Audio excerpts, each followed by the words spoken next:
Sabarmati Veraval Vande Bharat superfast express ટ્રેનનું booking શરૂ થઈ ગયું છે, ત્યારે આ ટ્રેનની ટિકિટના ભાવ પણ સામે આવ્યા છે, જેમાં મુસાફરોને સીસી એટલે કે ચેરકાર અને ઈસી એટલે કે એક્સક્લુઝિવ ચેરકાર એમ બે સિટિંગ સુવિધા મળશે, જેમાં એક્સક્લુઝિવ ચેરકારમાં મુસાફરો માટે ફ્રી ફૂડની સુવિધા ટ્રેનમાં જ ઉપલબ્ધ થશે।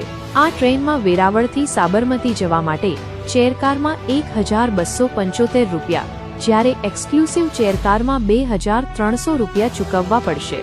આ ઉપરાંત જૂનાગઢથી સાબરમતી જવા માટે ચેરકારમાં 1150 રૂપિયા, જ્યારે એક્સક્લુઝિવ ચેરકારમાં 2045 રૂપિયા ચૂકવવા પડશે। આ સિવાય જૂનાગઢથી વેરાવળ જવા માટે ચેરકારમાં 545 રૂપિયા, જ્યારે એક્સક્લુઝિવ ચેરકારમાં 975 રૂપિયા ચૂકવવા પડશે। આ સાથે જૂનાગઢથી રાજકોટ જવા માટે ચેરકારમાં 510 રૂપિયા, જ્યારે એક્સક્લુઝિવ ચેરકારમાં 965 રૂપિયા ચૂકવવા પડશે।